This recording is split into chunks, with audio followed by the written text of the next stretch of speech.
Good morning, good afternoon, or good evening. Thank you for joining me once again for one of these Magic the Gathering box openings.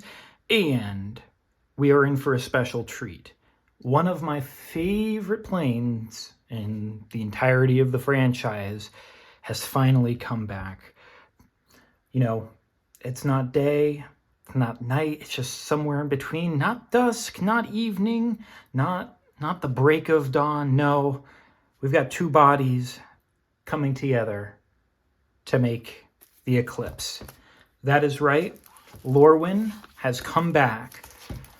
One of my favorite sets had a lot of hybrid mana symbols in it, had a lot of old English folk tales, and I'm thrilled to be coming back for this.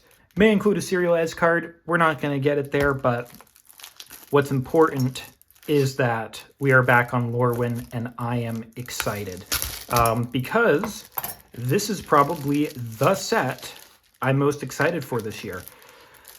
I'm not completely thrilled with the quantity of the universes beyond that we have. TMNT, we're going back to Hobbit. Lord of the Rings isn't too bad of a set to go with because of it is kind of the basis for a lot of kind of modern fantasy. It creates sort of a groundwork for a lot of that.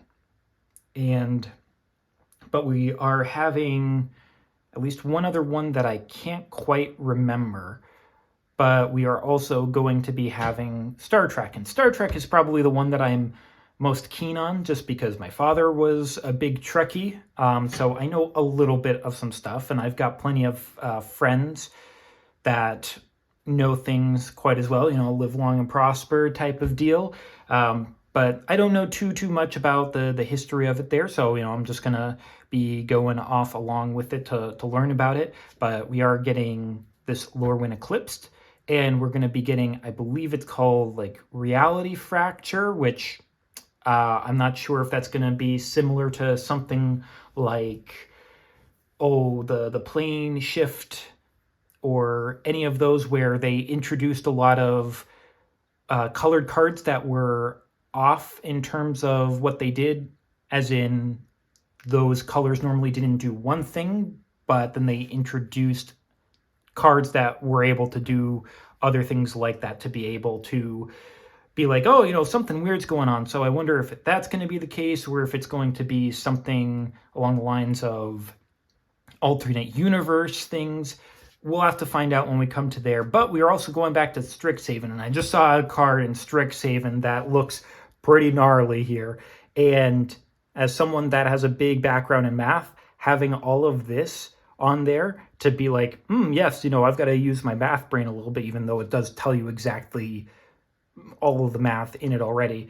I'm looking forward to it because, I want to be able to use that again. But despite those two coming around, Strixhaven, we are coming back to Arcavios. It is. Lorwyn is one of my favorite planes. Ravnica is my favorite plane.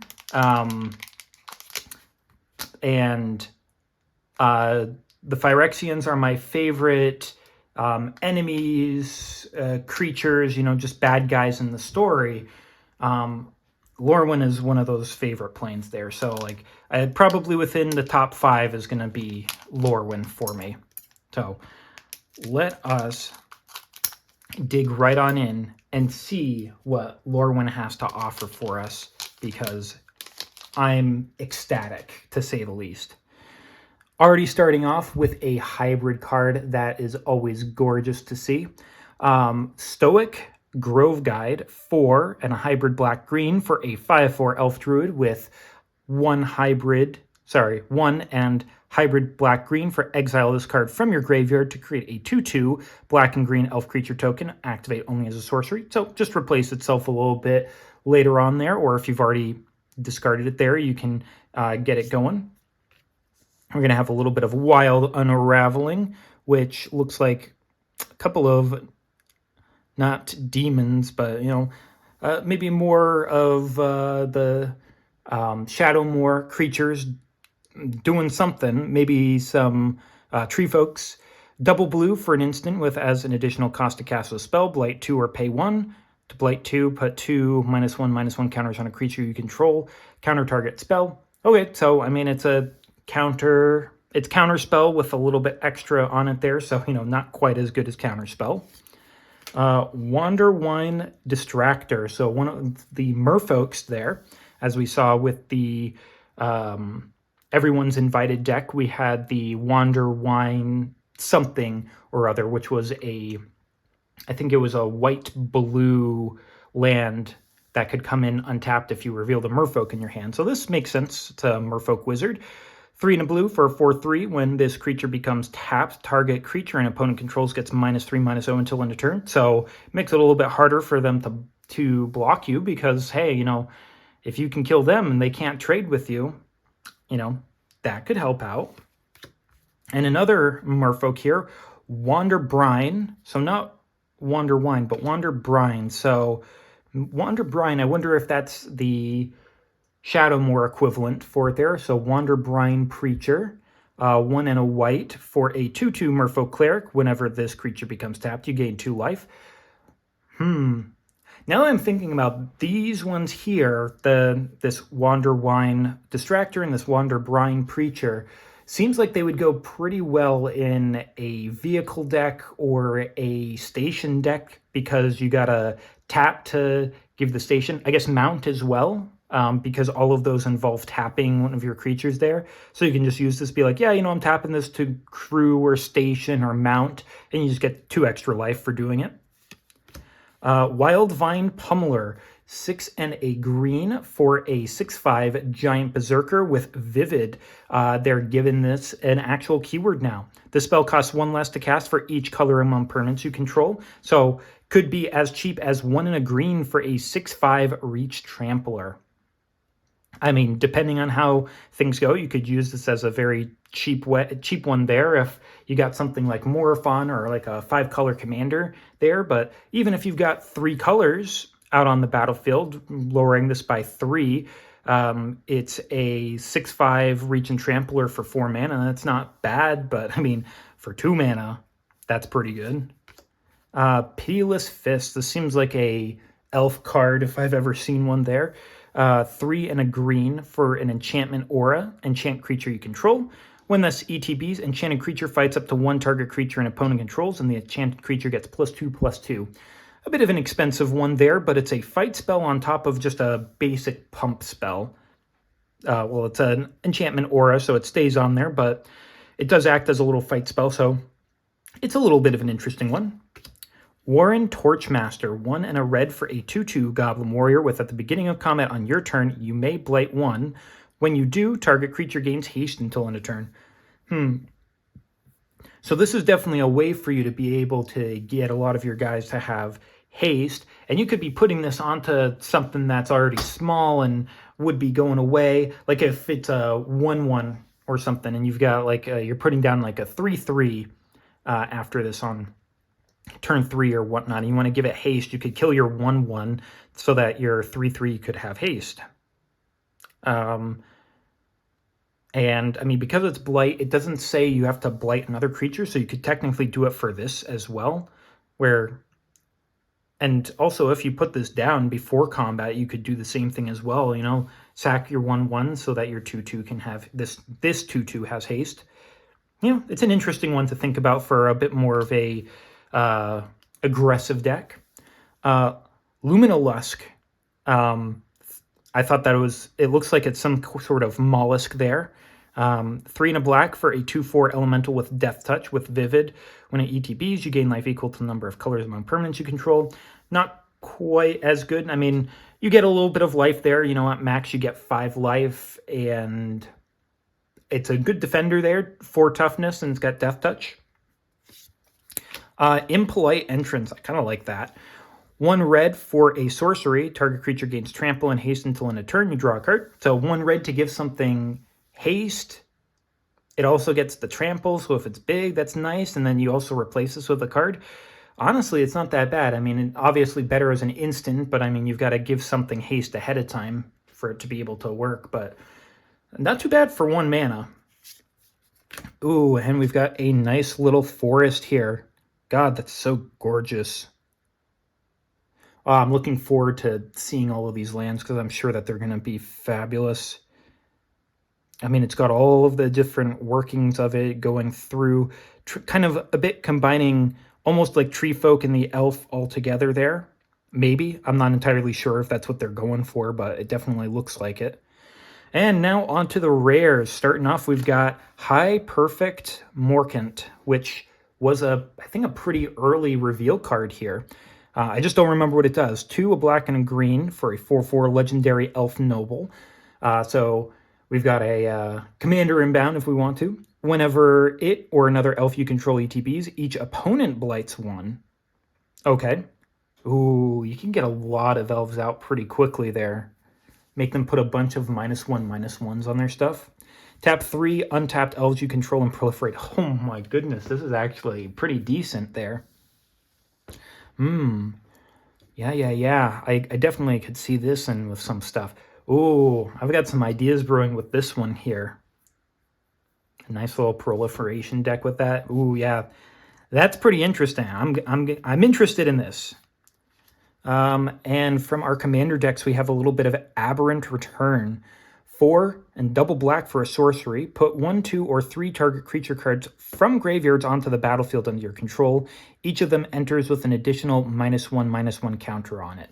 And if you've got a way to have them ETB with a +1/+1 on them, they cancel out, and it should be fine there. And it's from graveyard, so it could be from your opponent's stuff as well. So a little bit of graveyard synergy there, bringing back the best things, even if it's not in your graveyard. I mean, I could dig that. And a little bit of Taster of Wares, a little bit of a, looks like this is going to be the Lorwyn sort of frame here with all of this misty stuff. I wonder if this just means that it's a Shadowmoor one. We'll have to see if there's one where it's not quite like this and it might have more white around the edges there to symbolize Lorwyn. I do want the double-sided guy in this because I just think it's really, really cool. But Taster of Wares, 2 and a black, 3/2 Goblin Warlock. When this ETBs, target opponent reveals X cards from their hand, where X is the number of goblins you control. You choose one of them. That player exiles it. If it's an instant or sorcery, is exiled this way. You may cast it for as long as you control this creature, and mana of any type may be spent to cast that spell. Okay.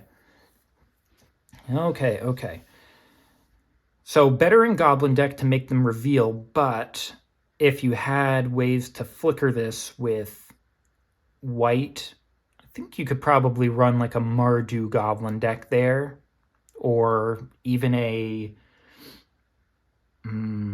Grixis Goblin deck, some way to just get a little bit more of the recursion on the ETB triggers, like to be able to do that, of keep on doing it. I mean, if this isn't under your control anymore, you can't cast that spell, but you could also just be ripping cards from hands, which is not necessarily that bad either. It's nice. It's only target opponents, so this feels like it's better in a one-on-one rather than like a commander game, but who knows, like if someone's got some good stuff in their hands. And okay, we got 2 cards left, and it looks like Marilyn Fey Ascendant. We got a little bit of a art card for them there. But Taster of Wares, we're going to also have a Slumbering Walker, which does look like that's the case there, because here we've got the more black and gray of what I'm assuming is supposed to be Shadowmoor, and then kind of like the more like white and browns of Lorwyn there. But Slumbering Walker, 3 and double white for a 4/7 giant warrior that enters with 2 -1/-1s on it. At the beginning of your end step, you may remove a counter from this creature. When you do, return target creature card with power 2 or less from your graveyard to the battlefield. Feels very much like Sun Titan in a way because of that there. If you're able to proliferate and bring out more, that would be good. So that you keep on putting -1/-1s on this. This also has a bigger toughness than it does its power, so I could also see this in a toughness matters sort of deck there. And oh, this is great in a toughness matters because it brings back something with power 2 or less. So yeah, you want to put this in. I mean, we've already figured out where I'm going to be putting this here. I'm going to find some sort of toughness matters deck that has a lot of creatures that have 0, 1, or 2 power, but huge toughness. Let's go Walls of Bossing Say. We're going to be bringing those back a whole lot. And our final big card is going to be a Rimfire Torque. So no mythics in this first one here. 1 and a blue for an artifact. As this artifact enters, you choose a creature type. Whenever a permanent you control of the chosen type ETBs, put a charge counter on this artifact, and you can tap it to remove 3 charge counters. And when you next cast an instant or sorcery this turn, copy it. You may choose new targets for the copy. Okay, so it's a little bit slow, and it definitely deals in some sort of creature synergy deck, but it's copying of instants and sorcery. So it definitely could be good, especially if you're playing a big instant or sorcery. Yeah. Then you could really, really get behind it there. So it's interesting. I think it's a little bit slow, but I think that you could have some fun with it there. Yeah, I don't think it's going to be the most amazing thing, but I could see a little bit of fun coming up with it. All right, so that was pack number 1. Go on to pack number 2. We didn't do this last time, so rub it for a little bit of luck there. Hopefully we're going to get something. One side here, we're going to get a little bit of Shapeshifter. We'll take some of those. Starting off, we're going to get a little bit of Feed the Flames. 3 and a red for an instant. Deals 5 damage to target creature. If it would die this turn, exile it instead. It's a little bit expensive. It is an instant, but like I said, it's expensive. It's 4 mana to 5 damage. It's just really not worth it to play. Feardock Core, 3 mana for a kindred artifact shapeshifter changeling. So it's a kindred artifact that's also a shapeshifter. So if you've got something that says if you play, this sort of type of spell like dog or cat, you get this effect. Well, this works on it there. Tap to add 1 mana of any color, and for 4 mana, this artifact becomes a 4/4 artifact creature until end of turn. So feels very good in any sort of kindred deck there, because this can be a kindred deck, and it's also just a mana rock if you really want it to be. So yeah, it feels good in those there. I wouldn't mind getting some more of these. Mist Meadow Council, bringing back the Kithkin. All right. 4 and a green for a 4/3 Kithkin Advisor that costs 1 less to cast if you control a Kithkin. So down to 3 and a green. When this ETBs, you draw a card. Not super great. Foraging Wickermaw, getting some more Scarecrows as well is nice. 2 mana for a 1/3 artifact creature Scarecrow. When it ETBs, you surveil 1. You can pay 1 to add 1 mana of any color. This creature becomes that color until end of turn. Activate only once each turn. It's a little bit of mana fixing for you, just to put 1 mana in and it gets a different color. Not too bad. Tend the Sprigs. 2 and a green for a sorcery. Search your library for a basic land. Put it on the battlefield tapped and shuffle. Then if you control 7 or more lands and or tree folk, you create a 3/4 green tree folk creature token with reach. So kind of similar to many other ones. It costs 1 extra, but it has the effect of, what was that one called? Super good land that dealt with 7 or more. Field of the Dead. That's it. So Field of the Dead effect of, if you play this and you've got the lands or the tree folk, you just get another one and you're only paying 1 extra. I mean, depending on what you've got, if you've already doing a big deck that has some, searching for different lands, already doing a little bit of ramp, it could be a good one. Hovel Hurler, throwing the entire hovel of goblins there, I guess. 3 and hybrid red, hybrid white, and a second hybrid red, hybrid white for a 6/7 giant warrior that enters with 2 -1/-1 counters on it. And you can pay 2 hybrid red, hybrid whites to remove a counter from this creature, and another target creature you control gets +1/+0 and flying until end of turn. Okay, so it's looking like some giants here are doing this whole effect there of entering with -1/-1 counters on them, and then, removing them gives some sort of advantage for them. Makes it seem like these are really, really good ones to put the Blight on because, you're removing the counters anyway and getting a bonus by having the -1/-1 counters. So that's definitely something that I'm going to have to be thinking about with those. Eclipsed Bogart. Triple hybrid black-red for a 2/3 Goblin Scout with when this creature ETBs, look at the top 4 cards of your library. You can reveal a Goblin, Swamp, or Forest from among them, put in your hand, and the rest go on the bottom of your library in a random order. I mean, not that bad. In the Goblin deck there, you can certainly get it out. Sure, you can put in any black and red deck that you've got, any Rakdos deck to search for a Swamp or Mountain, but I mean, it's only top 4 cards. Of course, 4 is going to be better to look at in something like Standard or Modern where there's only 60 cards and you've already drawn 7 there, and then you'll draw 1 for turn, so 8, so you're already, somewhat deep into your library. So putting in a Goblin deck for like a Commander deck, you're probably going to be running across one of those in your 4. So, hey, a little bit of,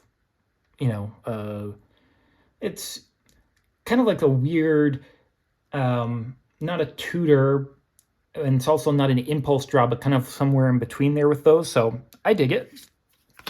Giant Fall, 1 and a red, instant, choose 1. Target creature you control deals damage equal to its power to target creature an opponent controls, or destroy target artifact. Okay, so, kind of something that we've seen a little bit before with Untimely Malfunction there. So another good one there. It's just you have to have a creature out on the battlefield to do this. But, most of the time you're probably going to have one there and be nice, dealing some good damage to another creature. Oh, this one looks... This has some really, really great artwork there. A lot of elementals dancing with each other, I guess. Prismatic Undercurrents, 3 and a green, enchantment with Vivid. When this enchantment ETBs, search your library for up to X basic land cards, where X is the number of colors among permanents you control. Reveal them and put them into your hand and then shuffle, and you can play an additional land on each of your turns. I mean, that's not too bad there. It's always unfortunate that's always basic lands that you're searching for there, but, in a 3-color deck, searching for 3 lands for 4 mana isn't that bad, and it's still an enchantment that lets you play extra lands each turn. So if you've got 3 and you've already put out a land and you play this, you can play a second land from your hand, and the next turn you can play the other 2. I think that this is a pretty good...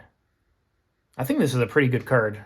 I'm gonna definitely be using this one here. I think it's a bit slow to use in something like Modern or Standard or anything like that. But in Commander, I would definitely use this. And we're getting a Swamp, which is going to be a little bit more of a hovel for all of the aunties and the goblins there. So, we get the little goblin in the background right there for us. And for our first rare, first mythic, I guess, Vibrance. Hello. We also want all of these new evoke elementals because they're going to be good. 3 and double hybrid red-green for a 4/4 elemental incarnation. When this creature ETBs, if double red was spent to cast it, it deals 3 damage to any target. So a little lightning bolt for 2 red. And when this creature ETBs, if double green was spent to cast it, you can search our library for a land card, reveal it, put it in your hand, and shuffle, and then gain 2 life. So, search out for a land and gain 2 life, and you can evoke for hybrid double red-green. So you definitely want to do it for 2 of the same color, or you get nothing in terms of the evoke. But, I mean, if you're playing it out just in general, I mean, you play down a 4/4, and it deals 3 damage to any target. Creature, planeswalker, battle, whatever you want, and then you also get to grab a land. I'm digging it there. I want these. Like, yes, please. absolutely give me all of these elementals there. I really like them. I really want them. I just really like the Lorwyn set in general. Next up, we're going to have a Subterfuge from the Commander decks there, 4 and a blue. Another elemental here, 3/5 elemental incarnation. When this ETBs, target creature gains flying, and whenever this creature deals combat damage to a player, you draw that many cards. When this creature ETBs, target creature gains flying, and whenever this creature deals combat damage to a player, draw that many cards until end of turn. So you want to put this on something that you know is going to get in and hit them, that also has some decent power so that you can draw a bunch of cards. An Encore 7 and double blue, which means I believe that you can play this from your graveyard, I believe, for the Encore cost. That's just, I'm just trying to remember it there, but, being able to do it twice seems like it could be pretty good. Second card is going to be a Dawn Hand Dissident, a black 1/2 Elf Warlock that you can tap to Blight 1 to Surveil 1. Okay. You can tap to Blight 2 and exile target card from a graveyard. During your turn, you may cast creature spells from among cards you own exiled with this creature by removing 3 counters from among creatures you control in addition to paying their other cost. That is so cool. Oh, this is such a cool card. It gives me a lot of, Deathrite Shaman vibes to it. It's 1 black, so I mean, you can't do like black or green. It's got to be black. But it's like you're blighting to exile cards from your own graveyard, and you're getting rid of the -1/-1 counters that you're putting on your own stuff to be able to play something from your graveyard. Well, yeah, basically from your graveyard. I mean, you've already exiled it, but oh, that's so cool. I mean, it's only creature cards. So, I mean, that's the only drawback that you have of this. But this is a way to get things back from exile, too.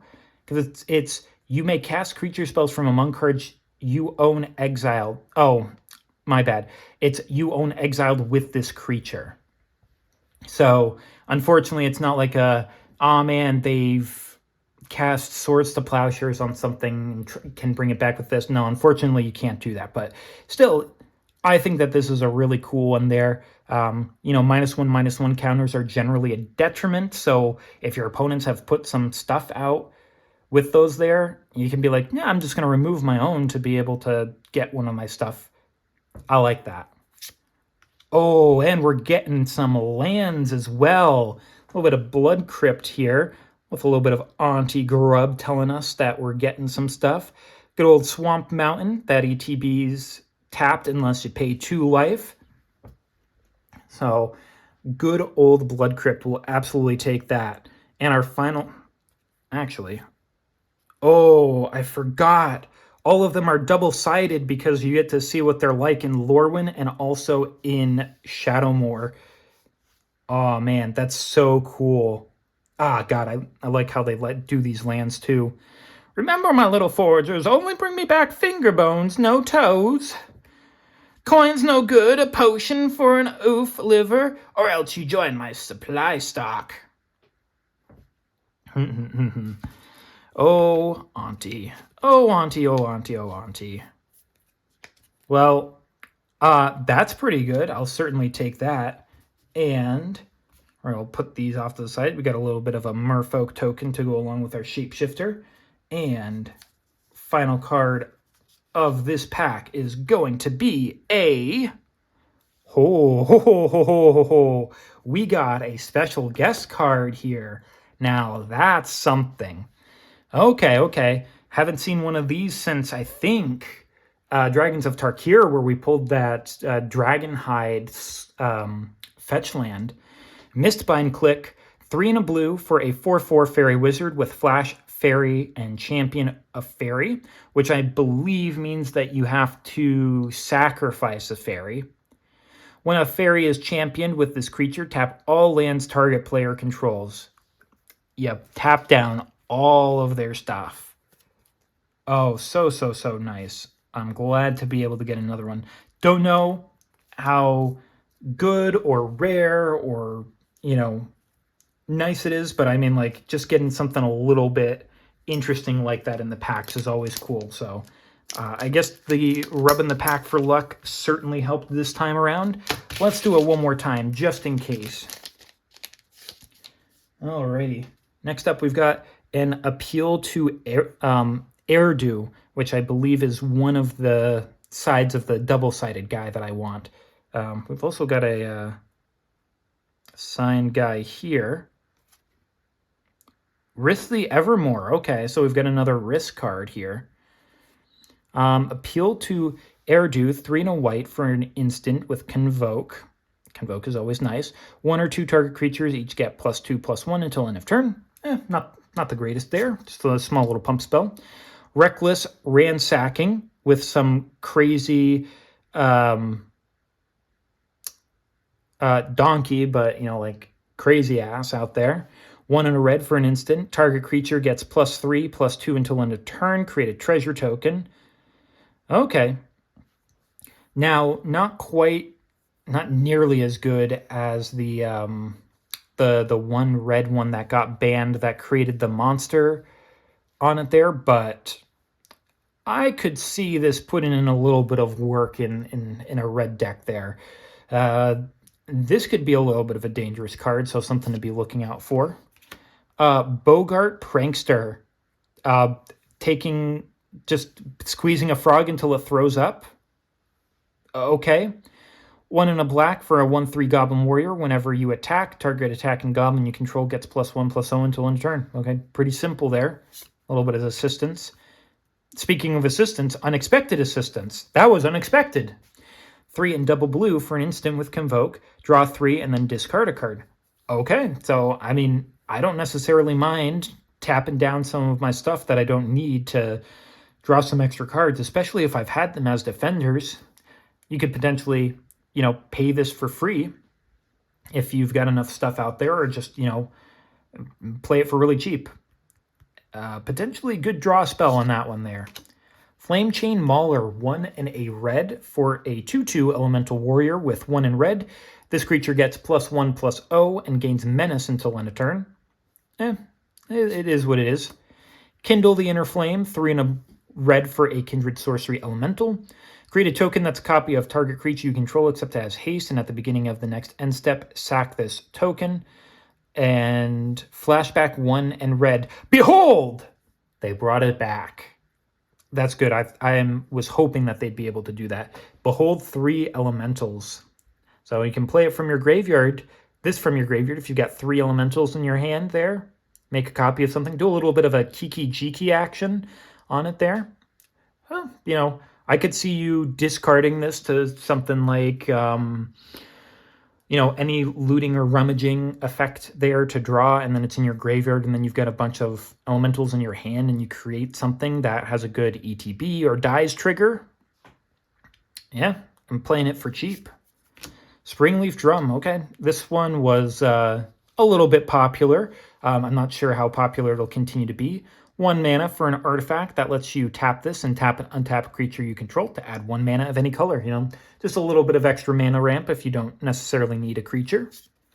Flock Imposter, 2 and a white for a 2/2 shapeshifter with changeling, flash, and flying.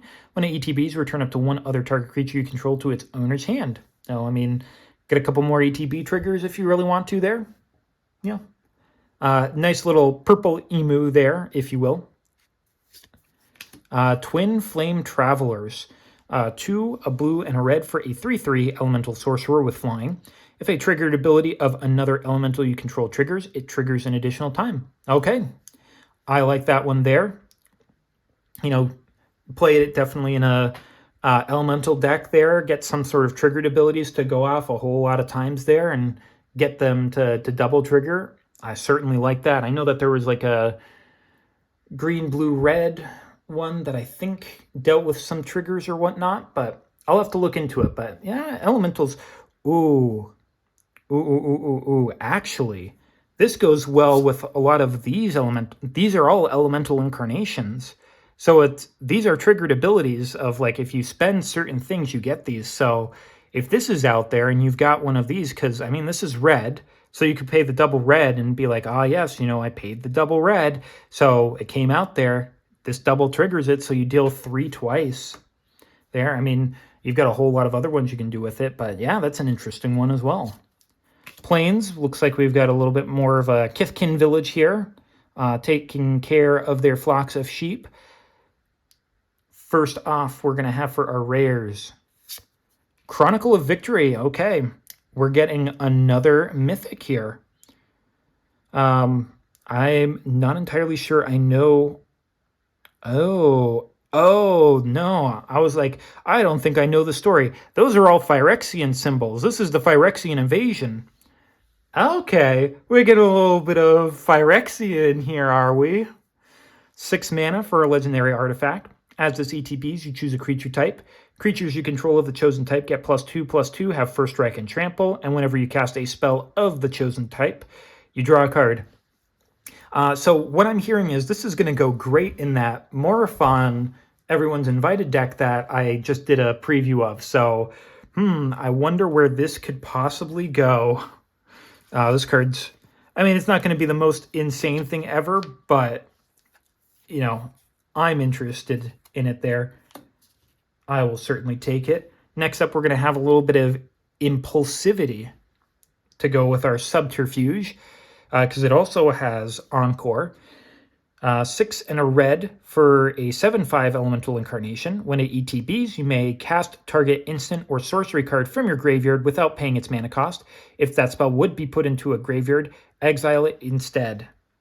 Okay, I mean, and with that Twin Flame Travelers, this is an effect that would happen twice there. Being able to cast 2 things from your graveyard without paying its mana cost there. Yeah, that could be pretty decent there. So, you know, that's something that I'm thinking about here is with that one, having it kind of be like almost like a hidden commander there of duplicating those effects. This one also has the Encore 7 and double red. I'm looking forward to maybe doing my review of these ones here to see what it's like. Sapling Nursery, big expansive one. 6 and double green for an enchantment with affinity to forest. Okay, making it cheaper to pay for every forest you control. So I think that can bring it down its not the generic mana cost of the 6, but not the colored mana. But potentially playing this for 2 instead of 8. Let's see. Landfall. Whenever a land you control ETBs, you create a 3/4 green Treefolk creature token with reach. Okay. 1 and a green, exile this enchantment, Treefolk, and forest you control it, gain indestructible until end of turn. Okay, a nice little Treefolk enchantment there. You know, a little bit of a nice little boon for them. I can certainly think of that. We have a little bit of Morn Song Aria. 1 and double black for a legendary enchantment. Players can't draw cards or gain life. At the beginning of each player's draw step, that player loses 3 life, searches their library for a card, puts it into their hand, and then shuffles. Okay. Oh. I just realized what this is for. It's like, yes, you could put it out there. And then it's like, yes, nobody can gain life or do anything like this. And then you also put Opposition Agent in your deck. And you're like, yep, you do not draw any more cards. Players can't draw cards. So if they've got something in their hand, if they don't have something in their hand that can get rid of this, you could just be like, yeah, I'm just going to take the best stuff in your deck there. I'm going to play your deck. You don't get a turn because, like, you get a turn, but you can only do it with stuff that you've already got on the field. Oh my goodness, this is terrifying. This is absolutely terrifying. That's a mean deck, by the way. But it's something that came to my mind instantly. Oh, I didn't realize that this was our final card.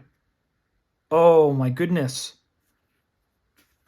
So another one of the new elementals. This time it's Deceit, blue and black. And we've gotten the alternate art version of it, all foil. Oh my goodness, this card looks so cool too. I mean, we've got our little Vibrance, that's our little puppy with flowers, and then we've got this krakeny anglerfish looking guy that's absolutely creepy. 4 and double blue-black hybrid for 5/5 elemental incarnation. When this ETBs, if double blue is spent on it, return up to one other target non-land permanents to its owner's hand, because they don't want you to send this back to your hand. And when this creature ETBs, if double black was spent to cast it, target player reveals their hand, you choose a non-land card from it, and they discard it. So you've got a little bit of a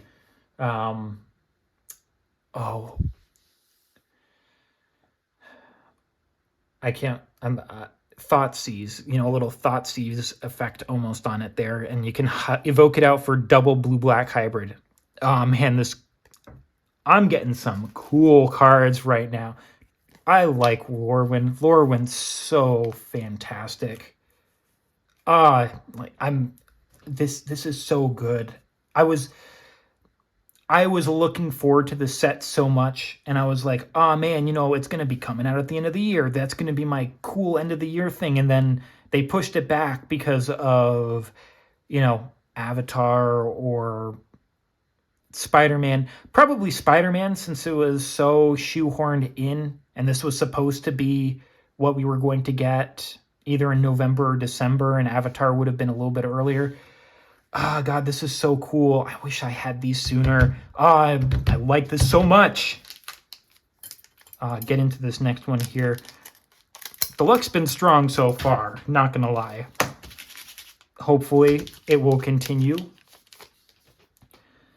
Starting off with a little bit of Blighted Blackthorn. 4 and a black for a 3/7 Treefolk Warlock, another Toughness Matters card. When an ETBs or attacks, you may Blight 2. If you do, you draw a card and lose 1 life. Okay. Blight 2 to Phyrexian Arena. And, if you've got other cards amongst your stuff like that, this one here, this Dawnhand Dissident there to be able to bring your creatures back. All of this stuff is just so cool. I'm messing all of my stuff up here because I went to look for that one. It's just cool. Lorwyn's so cool. Changeling Wayfinder, 3 colorless for a 1/2 shapeshifter changeling. When ATBs, you can search a library for a basic land, reveal it, put it in your hand, then shuffle. Okay, a little search. It's a little search spell on a creature with a body. Okay. Bone Club Berserker, 3 and a red. 2/4 Goblin Berserker gets +2/+0 for each other goblin you control. So you can make this guy really big there in a goblin deck. Okay, going in a goblin deck, I guess. Cinder Strike, 1 red for a sorcery. Has an additional cost to cast a spell. You may Blight 1. This deals 1 damage to target creature. It deals 4 damage to that creature instead if the spell's additional cost was paid. Yeah. Blight one of your creatures and you potentially get some benefit because you're going to be removing stuff off of them there to deal 4 damage to another creature. It's a sorcery, so it's not an instant, so that's a bit of the downside to it there. But 4 damage, the 4 damage for 1 mana is pretty good there. Aquatex Defenses, 1 and a blue for an enchantment aura with flash. Enchant creature you control. When this aura ETBs, enchanted creature gains hexproof until end of turn, and it gets +1/+2. A little combat trick, keep them safe for the turn, and then they get a little bit more powerful. Okay. Sizzling Changeling, kind of like that Firebelling Changeling we saw, but this one is the sizzling variety. 2 and a red for a 3/2 Shapeshifter Changeling. When it dies, exile top card of your library. Until the end of your next turn, you may play that card. Okay. A little bit of impulse draw on that one there. Don't mind that. Creekwood Safe Right, 1 and a black. 5/5 Elf Warrior. Comes into play with 3 -1/-1 counters on it. I wonder what could get rid of 3 -1/-1 counters really quickly. At the beginning of your end step, if there is an elf card in your graveyard and this creature has a -1/-1 counter on it, remove a -1/-1 counter from this creature. Okay, so it can get bigger if you've got elves in your graveyard. And it's at the beginning of your end step, not at the beginning of your turn. So if you've already gotten an elf in there, by the time that you get this out there, it's a 3/3 for 2. That's just going to get a little bit bigger. Again, you could potentially remove them with the whatever that singer was there. This could be a little bit of a threat there in black. Okay, so we're also getting the, this is something that we haven't had in a little bit that I'm glad that we're getting back again. Is this, we're getting the frame on uncommon cards as well. It's been a while for that, so, you know, there's going to be another artwork for this one here, which will be interesting. Eclipsed Kithkin, double green-white hybrid for a 2/1 Kithkin Scout with, when this ETBs, look at the top 4 cards of your library. You may reveal a Kithkin Forest or Plains from among them and put it into your hand. Put the rest on the bottom of your library in a random order. So this is very similar to that like Eclipsed Goblin that we also saw. So it looks like there's going to be a little bit of a cycle within there for maybe all of the different ones. Like we'll have one for tree folk and merfolk and elves and whatnot there to be able to do that. I kind of like this effect there, you know, being able to just put out onto a body. You've got a little body for, you know, a little bit of mana there as like a defender, but you get to look at the top 4 and take the best thing from among them there. Personify, 1 and a white for an instant. Exile target creature you control, then return it to the battlefield under its owner's control and create a 1/1 colorless shapeshifter creature token with changeling. Here we go, another blink effect. Another one to potentially put in your decks there. It's 2 mana, so it's not 1, but after you return it back, you get an extra creature. So that's something to think about. Island, so now we've gotten forest, we've gotten plains, we've gotten swamps. Now we just need the mountain there, unless there's multiple of these, which I could imagine they would. But getting a little bit of the island here, some merfolk around and whatnot there. Very, very nice. Got the little caves where they potentially live. Some shells up in the foreground there. And got the eclipsed sun and moon there. It's really neat. First rare up. Taster of Wares. We just saw this one here in the other artwork there. So again, not the best to be getting multiple of the same cards there. However, as we saw, and as I've said previously, this is a different artwork. We definitely want to get all of the different artworks that we can, so we'll definitely take this. You know, being able to get this is nice if we want to potentially make like a little bit of a goblin deck in standard or whatnot there, you know, for Lorwyn or whatnot. So I'll certainly take that. Belonging. So we've gotten blue, we've gotten red, now we're getting white from all of these Commander Elemental Incarnation Encores. 5 and a white for a 6/6. When this ETBs, you create 3 1/1 colorless shapeshifter creature tokens with changeling. So you get a lot more creatures out there. Encore 6 and double white. So this could be something I see going into that Morophon deck potentially, because it creates so many changelings that are all the different types, so you get a whole lot of benefits from this coming in. This in and of itself is not a changeling, but I mean, you get 3 extra ones for it and potentially get a whole lot for that. We're also going to get a little bit of kin binding. 3 and double white for an enchantment. Creatures you control get +X/+X, where X is the number of creatures that entered the battlefield under your control this turn. Beginning of combat on your turn, you create a 1/1 green and white Kithkin creature token. Okay, so, you know, bring in a whole lot of creatures, make them really powerful, and potentially get like bring in a lot of creatures, then you put your Craterhoof Behemoth out, and then you get huge power and toughness there. And our big card of the set is going to be Vibrance. This is a different version of it there. So this version, we've got more of like a puppy with horns, and this Vibrance here. I mean, I will certainly take as many of these as possible. This isn't our big card. We've got another one too. Oh my goodness. I miscounted.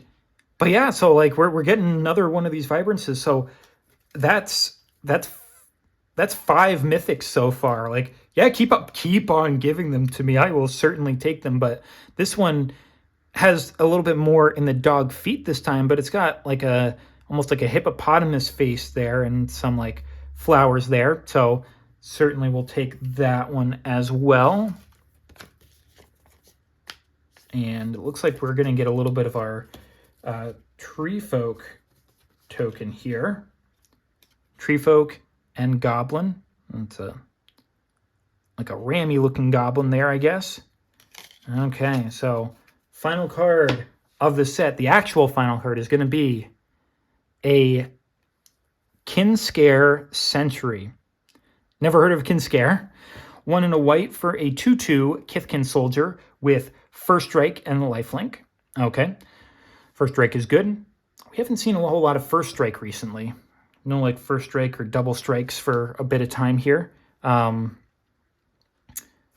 Whenever this creature attacks, you may put a creature card with mana value X or less from your hand onto the battlefield, tapped at attacking, where X is the number of attacking creatures you control. That's insane.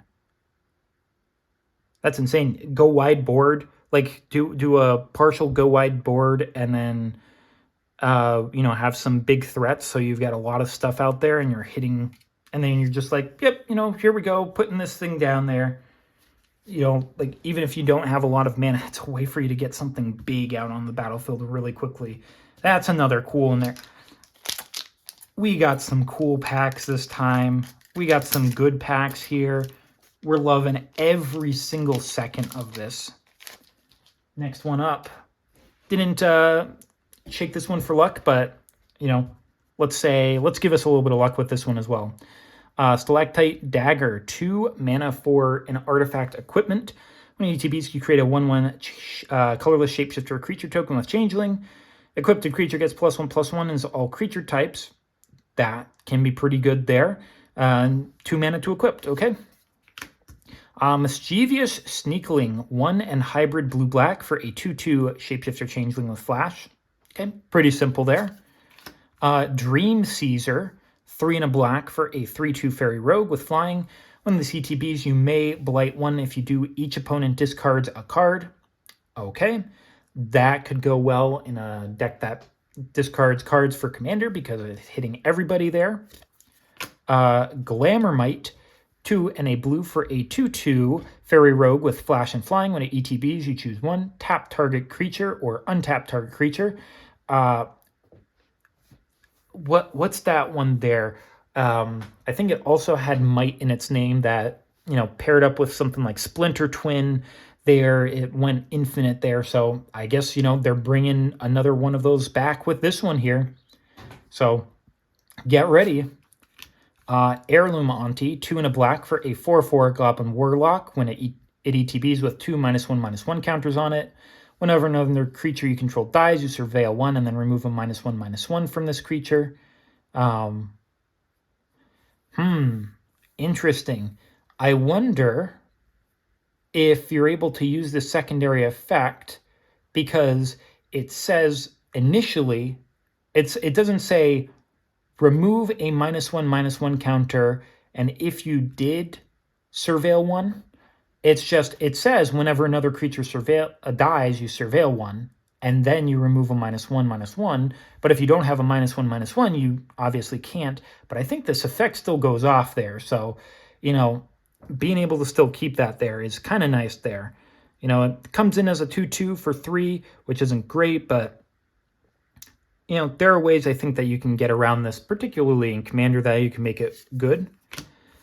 Eclipsed Elf. Okay, so we're getting another, so this is going to be an alternate artwork there for the Elf Scout for us.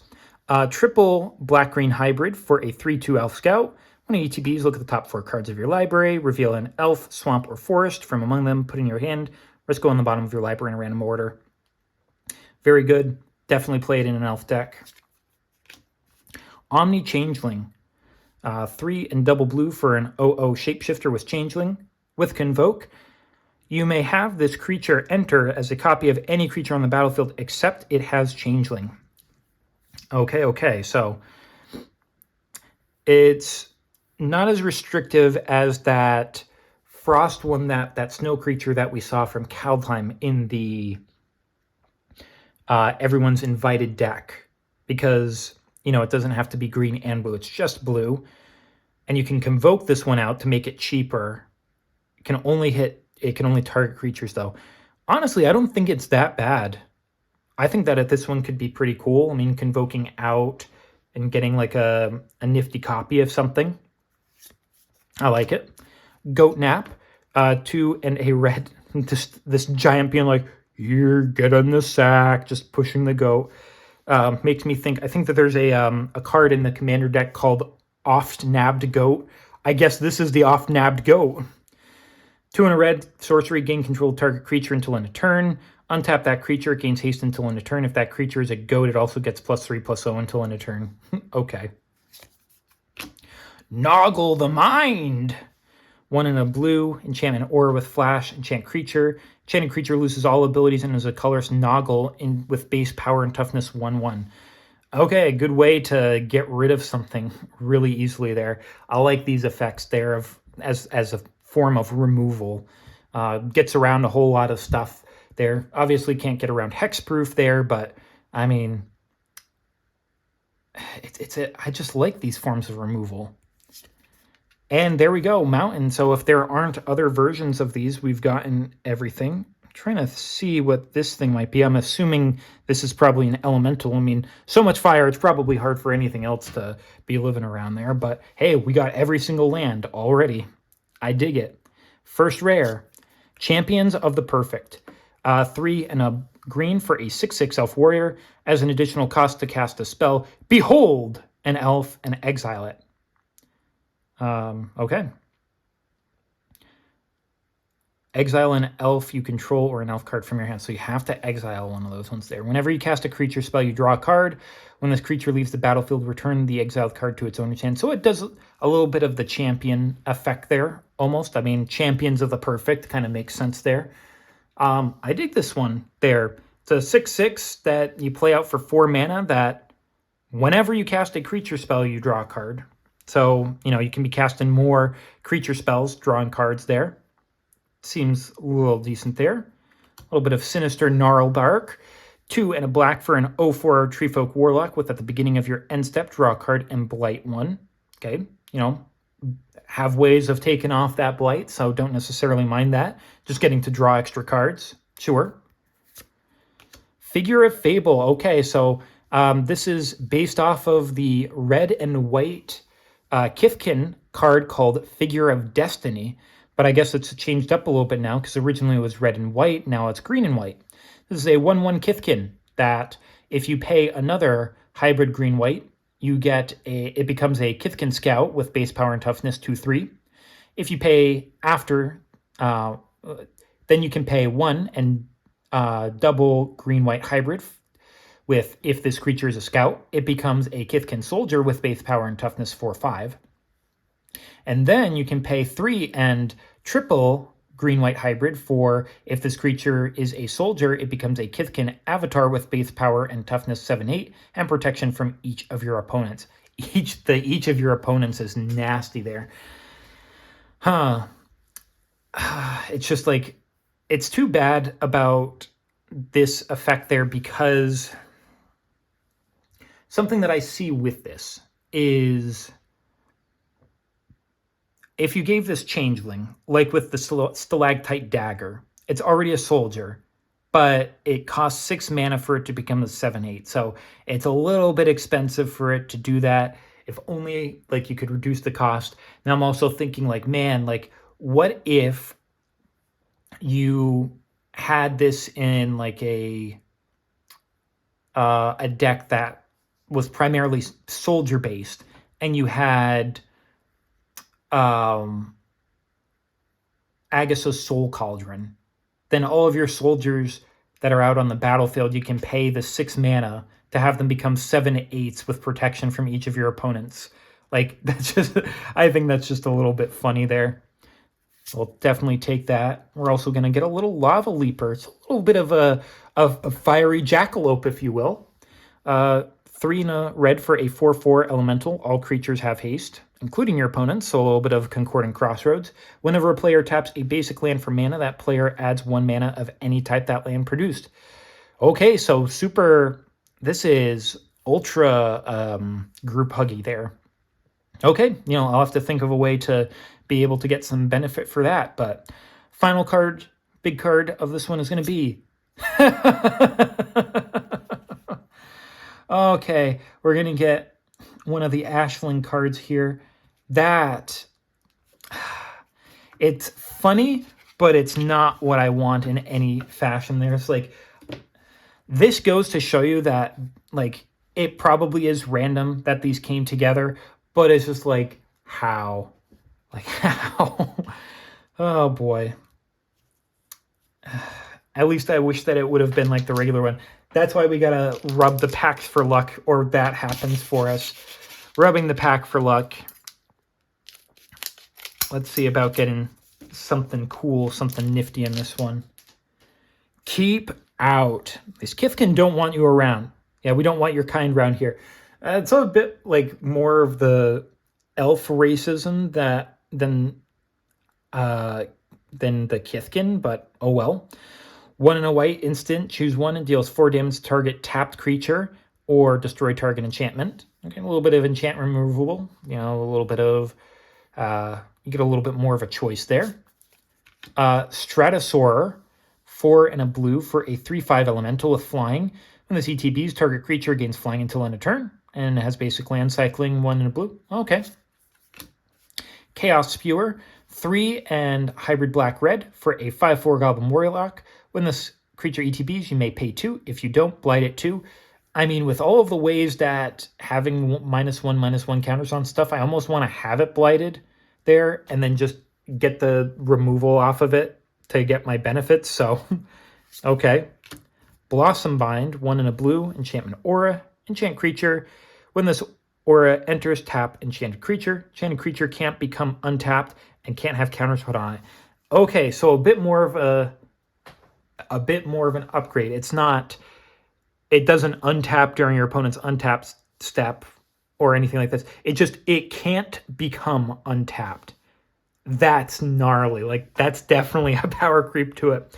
They can't have any counters put on them either. Can't put +1/+1s, -1/-1s, or anything or whatnot there. They can't have more counters put on them there. That's very interesting. Oh my goodness. I just thought like this, if your opponent has like Omnath Locus of mana there, and you're just like, yeah, it's tapped, can't become untapped, and you can't put any more counters on it there. So they have to get rid of this or their like deck is pointless. Barbed Bloodletter, 1 and a black for a artifact equipment with flash. When it ETBs, attach it to target creature you control. That creature gains Wither until end of turn. Get those good old -1/-1 dealings on it, which may or may not actually be good for this here. But equipped creature gets +1/+2 and has an equip cost of 2. Okay. Perfect Intimidation, 3 and a black for a sorcery. Choose one or both. Target opponent exiles 2 cards from their hand or remove all counters from target creature. That's kind of nasty there. Remove all counters from target creature. So you could remove all counters to remove your own -1/-1s. You could remove all of the +1/+1s from an opponent's there. You can have, it's choose one or both. So you can choose both there for the 4 mana. Kind of a good rate there. I'm not going to lie. Dawn Blessed Pennant, 1 mana for an artifact. As this ETBs, you choose Elemental, Elf, Wart, Fairy, Giant, Goblin, Kithkin, Merfolk, or Treefolk. Whenever a permanent you control of the chosen type ETBs, you gain a life. You can pay 2 and tap this to sack this artifact. Return target card of the chosen type from your graveyard to your hand. Hey, I think that's a little neat one there. Not anything to scoff at. You know, a little bit of tribal synergy. Oh, that's it's terrifying, but it's also pretty at the same time. For Shine Striker, 4 and double blue for a 3/3 elemental with flying, and Vivid. When the ETBs, you draw cards equal to the number of colors among permanents you control. Not too bad. Drawing a bunch of extra cards is nice. Bark of Doran, like Doran the Siege Engine there. Our first like true Toughness Matters commander that was like creatures deal combat damage with their toughness rather than their power.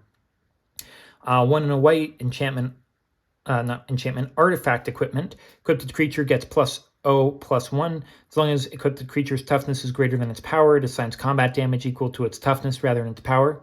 Makes sense. And equipped of 1. Who knows? Like this could be nice. I don't think equipments are all that good in Swifter formats there. So, you know, Might not be good in standard, but it's a nifty little one there. And another forest there. So it looks like we do have different versions, one in Shadowmoor and one in Lorwyn. This one definitely feels kind of Shadowmoor-y. We also don't see the elf in this one here. Who knows? There could be other ones as well. First rare is another Rimfire Torque. So unfortunately getting another duplicate here. So this is our third, I guess fourth, because technically we got Vibrance twice. Second Rimfire Torque. You know, we've gotten 2 Lava Leapers. We've gotten 2 Taster of Wares. Hoping we don't get too many more duplicates. A little bit of Southern Verdure. A Forest Island. Dual land enters tapped unless you control 2 or more basic lands. Okay. I don't know if this is a brand new one there, but I like this little effect. I will certainly take brand new lands. I assume that this is brand new because it's in this slot.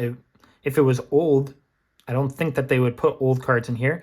I will certainly take more good lands like this.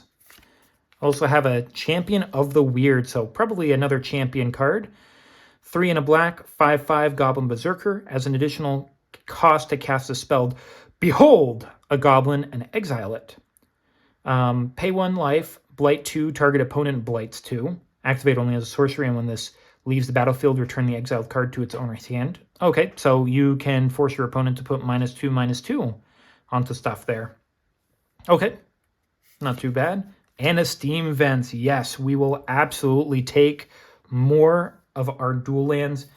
Double-sided. Oh, and it's really bursting off into fires in this one here. Consider water and fire, enemies at first, but they join to make relaxing steam. Without strict control, fire melts ice, and the resulting water douses the fire. Ah, yes, we got a really, really good steam vents there. Absolutely. Please, please, please. I will take all of these that I can.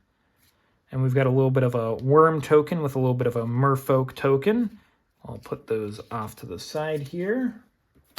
And our final one of this pack, and halfway through, is going to be Spry and Mighty.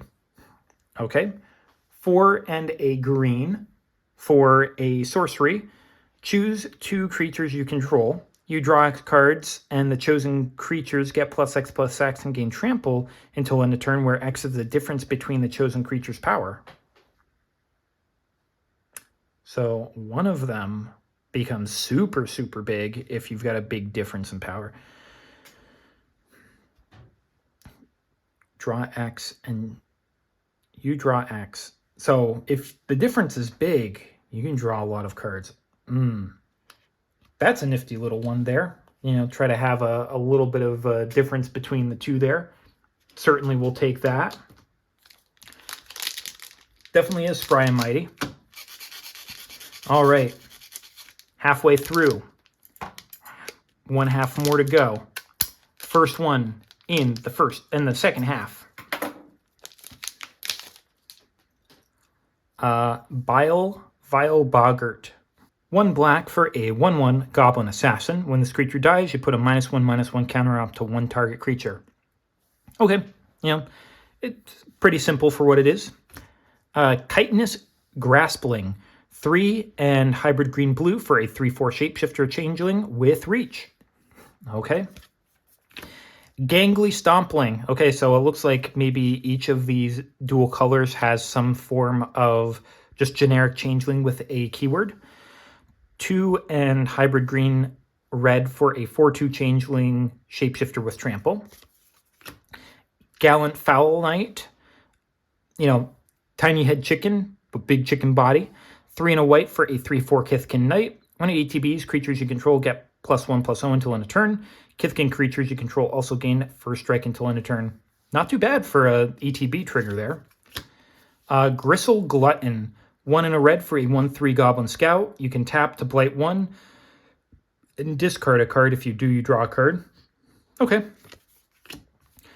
Wretched Wretch. Okay. Doubling up on that. 2 and a black for a 4/2 Goblin. When this dies, if it had a -1/-1 counter on it, return it to the battlefield under its owner's control and it loses all abilities. So it revives itself one time if it had a -1/-1 on it. Okay. Oh, we get a Twin Flame Travelers like we had before, but we're getting the Lorwyn border for it, and we're getting the blue and the red for it there. That's very pretty. Oh, that is very pretty. Certainly will take that. Flame Braider, 1 and a red for a 2/2 elemental bard. Can tap to add 2 mana of any combination of colors. Spend it only to cast elemental spells or activate abilities of elemental sources. I wonder what you could possibly do with 2 mana of any color to cast elemental spells. It's just a complete mystery to me.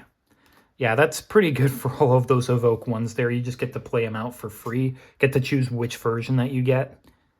You could play ones that don't actually end up in your colors with it too. Glister Bairn. It's definitely an oof. 2 and triple green-blue hybrid for a 1/4 oof with Vivid. Beginning of combat on your turn, another target creature you control gets +X/+X until end of turn, where X is the number of colors among permanents you control. Okay. An island, same one that we had before there. The eclipse in the background, so maybe there's a Lorwyn version, and this is the Shadowmoor version, maybe. We're going to get, for our first rare, Harmonized Crescendo. 4 and double blue for an instant with Convoke. Choose a creature type, draw a card for each permanent you control of that type. Okay, pretty simple. For our commander card, we got Abundant Countryside, a land that taps to add a colorless. You can tap to add 1 mana of any color, spend this mana only to cast a creature spell. And you can pay 6 and tap to create a 1/1 colorless shapeshifter creature token with Changeling. Okay, yeah. Makes more for creatures, I guess. Gloom Ripper.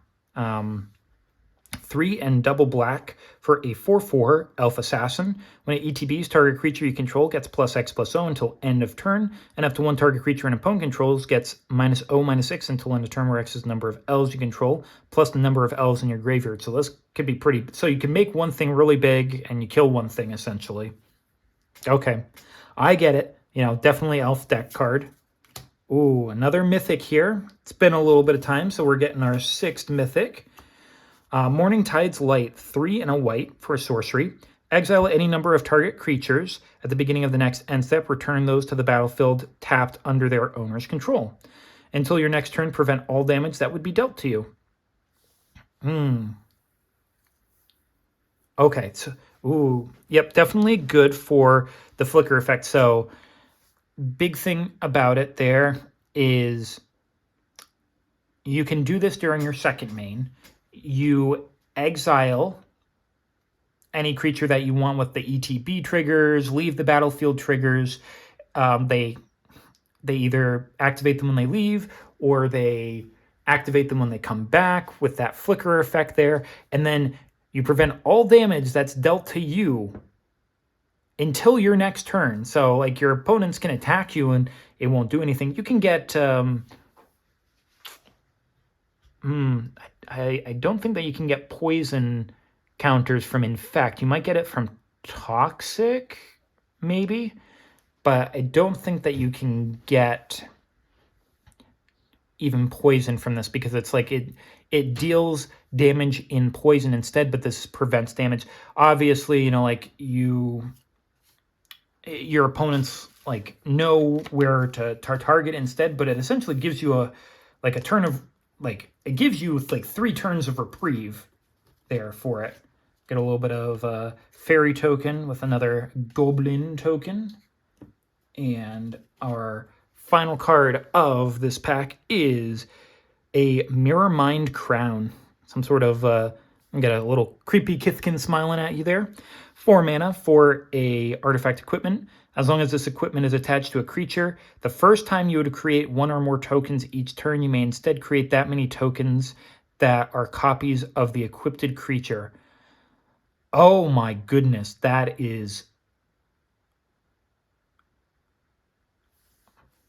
so cool. Yeah. This is a super cool card, because you could be like, oh yeah, you know, like, I'm just going to create like 5 food. Oh wait, there are going to be 5 copies of this creature. This is This is a really cool card there. Yeah. That's super cool. I mean, of course, you can play it in any sort of kindred deck there, and you get a whole bunch of benefit off of it. But it's just like, this can go in a whole lot of stuff that, makes a whole lot of tokens there. All right. Forgot to rub this one for luck as well, so hopefully it won't be too bad. Scarblade's Malice, 1 black for an instant. Target creature you control gains Death Touch, and Lifelink until end of turn. When that creature dies this turn, create a 2/2 black and green elf creature token. Okay, so you play this on something really small as a combat trick. You gain whatever life you deal, you kill whatever you blocked, and then you just get a free 2/2 elf. This does a whole lot. It's a removal spell, kind of life gain, but you're probably using this on something small so that your thing dies and you get a 2/2 elf. Yeah, I think that's a good nifty little removal there for combat. It's not the best because, you have to have a creature, and the creature has to, like, actually do stuff. Liminal Hold, 3 and a white enchantment. When this ETBs, exile up to 1 target non-land permanent opponent controls. Until this leaves the battlefield, you gain 2 life. So a little bit of an Oblivion Ring effect. Bog Slither's Embrace, 1 and a black for a sorcery. As an initial cost to cast a spell, blight 1 or pay 3. Exile target creature. It's a good removal for black. I mean, just put a -1/-1 on something you control, and you just exile something for 2 mana. Certainly will take that. It's not an instant. Like, if it was an instant, I'd be like, yeah, it's better than Doomblade, but it's a sorcery. Assert Perfection, 1 and a green for a sorcery. Target creature you control gets +1/+0 until end of turn. It deals damage equal to its power to up to 1 target creature an opponent controls. So slight buff, and doesn't fight, just deals damage, so you can hurt something kind of bad there. Shows off the elf racism. Yep. Blight Rot, 2 and a black instant, put 4 -1/-1s on target creature. Okay. Okay, so here we are with the Merfolk one. Now that we've got quite a few of them there. We've got the elf, we've got the Kithkin, we've got the goblin. Now we've got the Merfolk. Eclipsed Marrow, triple white-blue hybrid for a 2/3 Merfolk Scout. ETBs, look at the top 4 cards of your library. You can reveal a Merfolk, plains, or island from among them. Put in your hand. The rest go on the bottom of your library in a random order. I wonder what they're going to do with the Tree Folk. If they're going to have, like, one that's going to be, like, white-black, another that's going to be white-green, and the final one that's going to be, like, green-black or something like that, because they're in 3 colors. Giants are going to be red and white there. So, there's still other ones to come across. But yeah, I want to get more of these guys, especially since it's the special border of it too. Morkant's Eyes, 1 and a green for a kindred enchantment elf. Beginning of your upkeep, you surveil 1. 4 and double green, sack this enchantment. Create X 2/2 black and green elf creature tokens, where X number of elf cards in your graveyard. Activate only as sorcery. Okay, nifty little one. Lets you cycle through some more of your cards there. And, put some of your elves in your graveyard. Potentially create a whole bunch of them with that. Explosive Prodigy, 1 and a red for a 1/1 elemental sorcerer with Vivid. ETBs, it deals X damage to target creature and opponent controls, where X is number of colors among permanents you control. So at bare minimum, it deals 1. Okay, could deal up to 5. The more colors that you have out, the better it does. But probably the more colors that you have out, you're more likely to be at a later stage of the game, and it might not be quite as important. Moonlit Lamenter, 2 and a white for a 2/5 Treefolk Cleric. Enters with a -1/-1 counter on it. Can pay 1 and a white. Remove a counter from this creature to draw a card. Again, this is probably another good one there to be like, yeah, I'm going to blight my creature so that I can pay 1 and a white to just draw a card. Another forest here. Going back to the Shadowmoor version there. Probably will be looking for some other ones if we could. First rare. Tristan's Command. So some commands. I wonder if we're going to get some command spells for the other species there. 4, a black and a green for a kindred sorcery elf. Choose 2. Create a token that's a copy of target elf you control. Return 1 or 2 target permanent cards from your graveyard to your hand. Destroy target creature or enchantment, or creatures target player controls gets +3/+3 until end of turn. Untap them. Okay, so you can get a big attack in with your elves, create copies, destroy stuff, return stuff there. Does a whole lot of stuff. Yeah.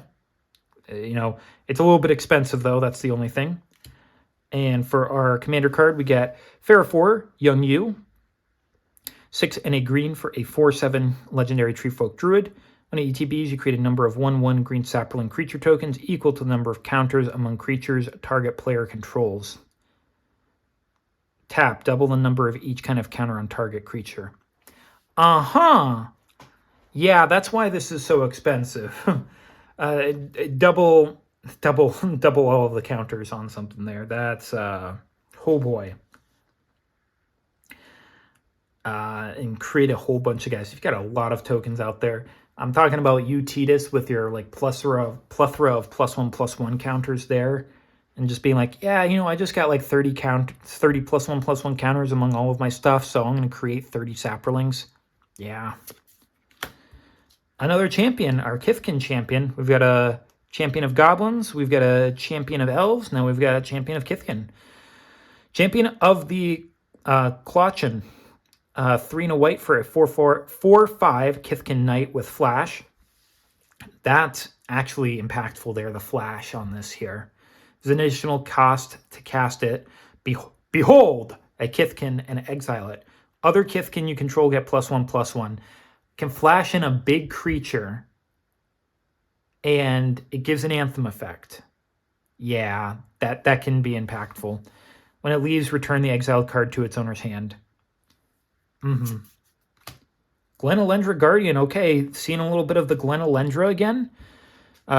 2 and a blue for a 3/4 fairy wizard. Flash flying, enters with a -1/-1 counter on it.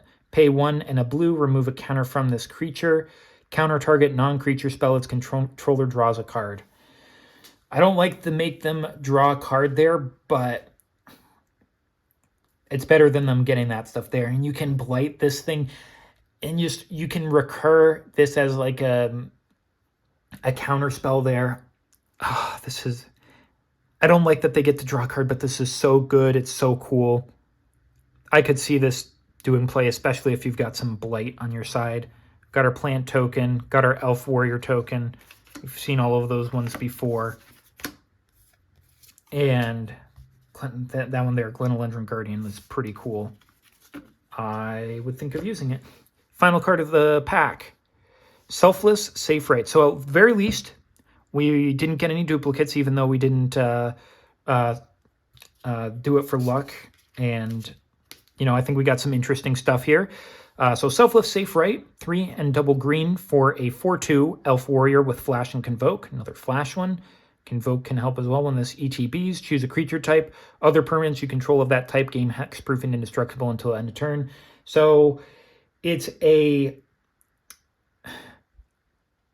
heroic intervention on a body with Flash and Convoke. So you can pay it down to be nothing. Oh god, that's good too. That's good too. I mean, and it's you want to play it in a creature type, but you can do it for elves. That's good. Please give us a little bit more luck here. We're already doing really, really well. I'm digging the stuff that we're getting. Summit Sentinel, 1 and a blue, 1/3, Elemental Soldier. When it dies, draw a card. Kind of bland. Moon Glove Extractor, 2 and a black, 2/1 Elf Warlock. When this attacks, you draw a card and lose 1 life. I feel like we've seen that one on another one of the cards here. Rooftop Percher, 5 colorless for a 3/3 Shapeshifter Changeling with Flying. When it ETBs, exile up to 2 target cards from graveyard, and you gain 3 life. And a little bit of graveyard hosing there. They're definitely in a Kithkin village here. Burning Curiosity, 2 and a red for a sorcery. It's an additional cost to cast a spell. You may blight 1. Exile the top 2 cards of your library. If the spell's additional cost was paid, exile the top 3 instead until end of your next turn, you can play those cards. Okay, that's good as well. Guiltleaf's Embrace, 2 and a green, enchantment aura, flash, enchant creature. When this ETB's enchanted creature gains trample and indestructible until end of turn. Kind of not the hexproof one that we saw, but these flash ones are a little bit interesting for like little tricks there. Enchanted creature gets +2/+0. Tanufel, Rhyme Speaker, 3 and blue for a 2/4 elemental wizard. Whenever you cast a spell with mana value 4 or greater, draw a card. So, up the beanstalk on a body there, but it costs more than up the beanstalk. Eclipsed Flamekin. So now we've got the elemental version there. 1 and double blue-red hybrid for a 1/4 elemental scout. ETBs are the top 4 cards of your library. You can reveal an elemental, island, or mountain from among them. Put in your hand. Rest go on the bottom of your library in a random order. I'm glad to get all of these. I'm glad to get them in their special frame because, when I get additional packs of this at some point, probably not going to be getting them much with the this frame. So good to grab it here. Eclipsed Realms. Land. As this ETBs, choose elemental, elf, fairy, giant, goblin, kithkin, merfolk, or treefolk. Tap to add a colorless mana, or you can tap to add 1 mana of any color. Spend this only to cast a spell of the chosen type or activate an ability of a source of a chosen type. So, if you are running that, that's good. This can also be used on the kindred spells as well. So, nifty little land there. Pestered Wellguard. 3 and a blue for a 3/2 merfolk soldier. Whenever this becomes tapped, you create a 1/1 blue-black fairy creature token with flying. Again, this seems like it's very, very good in cruise, station, and mount because you tap it to gain the effect and you're just like, oh, well, I tapped it. Guess I gotta get a creature from it. Oh, no. Dig that one there. Mountain. Okay, so this is the mountain during Lorwyn there, and we've got all of the Flamekin village there. It looks very beautiful from here too. It's just too bad what it looks like in Lorwyn. Oh boy. Certainly glad to get more of those. Starting off with our first rare, we're getting a duplicate of Sapling Nursery, but in a different artwork. So it's still okay. Not great. We're definitely looking for other stuff, but we'll certainly take something in a new artwork. Again, 6 double green, enchantment with an affinity for forests. Cost 1 colorless less to pay for each forest you control. Landfall, whenever a land you control ETBs, you get a 3/4 green treefolk creature token with reach. You can pay 1 and a green to exile this to have all of your treefolk and forests gain indestructible until end of turn. Nifty little one there. Commander card is going to be Village Pillagers. 3 and double red for a 5/5 Goblin Warrior with Wither. So, it deals damage and -1/-1 counters to creatures. So it can get around indestructible, which is cool. When this creature ETBs, it deals 1 damage to each creature your opponents control. And because it's got Wither, it essentially gives a -1/-1 counter to all of them. Whenever a creature an opponent controls with a counter on it dies, you create a tapped treasure token. That's also very good.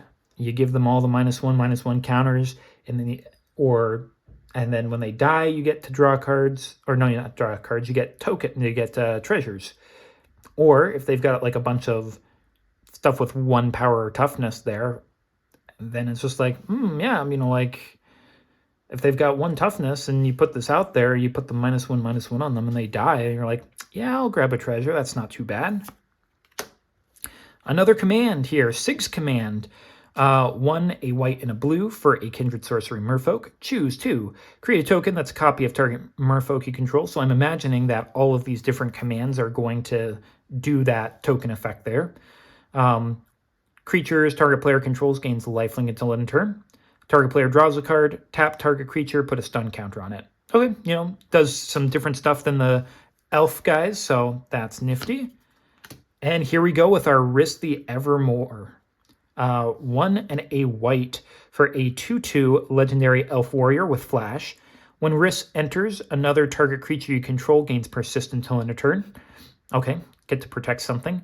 White and tap, remove any number of counters from target creature you control, activate only as a sorcery, which is a little bit insane because of that persist. If you bring a lot of stuff with persist or like undying, something like that there, where it's like the +1/+1 on it there, like this thing can keep on getting them over and over and over again there, where it's just like, yeah, you know, if they had a -1/-1 or a +1/+1 on them, then, you know, they can't be brought back. But because, you know, you're removing the counters on them there, it's like, well, I guess I get to keep them for a bit. And we're going to get a little bit of Kithkin and Treasure for our tokens there. And we're going to move on to our final card of the pack there after Risk, which is going to be a Soul Immolation. It sounds pretty deadly. It's another mythic, so we're now at 7. 7 mythics. Okay, we're on our way. Getting 8 would be great. Soul Immolation, 3 red and double red for a sorcery. As an additional cost to cast a spell, Blight X. X can't be greater than the greatest toughness among creatures you control. Soul Immolation deals X damage to each opponent in each creature they control. Oh boy. Yikes. Okay, so I just want to make sure that I understand the Blight perfectly here. If I can find something that might have that on it.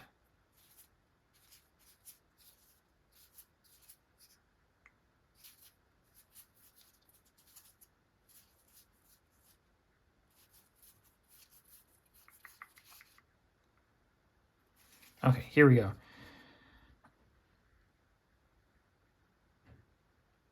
You put a -1/-1 counter on it there. So I wonder if Blight 2 means you put 2 -1/-1 creature counters on a single creature, or if it's on multiple creatures, just because I'm thinking like, okay, you know, it can't be greater than the greatest toughness that you have, but if you could put them, like if it's like your greatest toughness, but you're like, yeah, you know, I'm going to put them on my weakest creature there, deal the X damage to each opponent and each creature they control. This could be pretty mean there. You know, it is a board wipe there, but it's a one-sided board wipe there, just for potentially getting rid of one of your creatures. That's good. It's good. You need to have creatures to be able to play it, so it's like a you'll be able to get in with them, but it's good. Not the greatest board wipe, but it's still a good one there. Rub the pack for luck. Gonna get a little bit of Gold Meadow Nomad. 1 white for a Kithkin, 1 mana for a 1/2 Kithkin Scout. 1 white, exile this from your graveyard, create a 1/1 green and white Kithkin creature token, activate only as a sorcery. Okay, so it dies, you get another blocker there. Prideful Feastling, 2 and hybrid white-black for a 2/3 shapeshifter changeling with lifelink. Okay. Marrow Sky Swimmer, 3 and double white-blue hybrid for a 2/2 Merfolk Soldier with Convoke. Flying in Vigilance, when the CTBs, you create a 1/1 white and blue Merfolk creature token. Yeah. Unforgiving Aim, 2 and a green for an instant. Choose 1, destroy target creature with flying, destroy target enchantment, create a 2/2 black and green elf creature token. Okay, you know, pick the best thing that you want. Tributary Vaulter, 2 and a white for a 1/3 Merfolk Warrior with flying. When this becomes tapped, another target Merfolk you control gets +2/+0 until end of turn. So not quite as good as our other ones for the station, mount, and crew there, since it's only giving Merfolk stuff. Eclipsed Kithkin. Okay, so we're getting the other artwork for that Kithkin there. It's a very nice one there. It's got a little bit of that Aurora Borealis. This one definitely gives a lot of Dark Crystal vibes to it there with this particular artwork. I dig that one there. Pummeler for hire, 4 and a green for a 4/4 giant mercenary, vigilance and reach with ward 2. When the CTBs, you gain X life, where X is the greatest power among giants you control. So at the very least, you're gaining 4. So giant deck, Pyrrhic Strike, 2 and a white, instant. As an additional cost to cast a spell, you may blight 2. Choose 1. If the spell's additional cost has been paid, choose both. Destroy target artifact or enchantment. Destroy target creature with mana value 3 or greater. That's kind of good for the Blight, too. You know, you get to destroy 2 things for 3 mana. I would do it there. And it's an instant. That one's good. Sour bread auntie. I like my sourdough, but, you know, maybe it's the same thing. 2 and double red for a 4/3 Goblin Warrior. When this ETBs, you may blight 2. If you do, create 2 1/1 black and red Goblin creature tokens. So you blight 2, which is going to allow you to remove them for additional effects, and you got 2 additional guys. Okay. Island. Okay, so Duskmourn has... Not Duskmourn, no. Shadowmoor. Shadowmoor has the level of the river a lot lower, but this is Lorwyn, and the river is a lot higher, so they've got a lot more to be able to swim in. Okay. Very, very nice.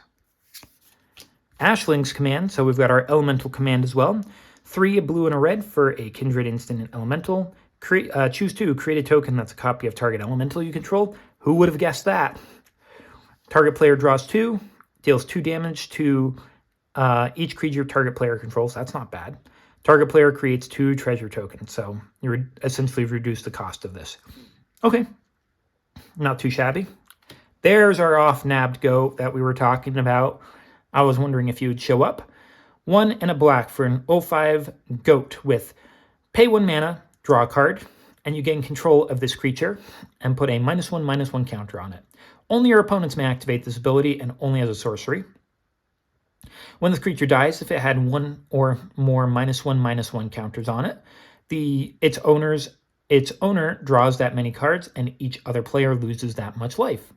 So put a bunch of -1/-1 counters on this, and you're drawing a whole lot of, you know, if you're able to get all 5 out there, all 5 -1/-1s on it there, you know, from blighting or because they're taking it there to draw a card for 1 mana, you're just like, yeah, so I'm going to draw 5 cards and you all lose 5 life.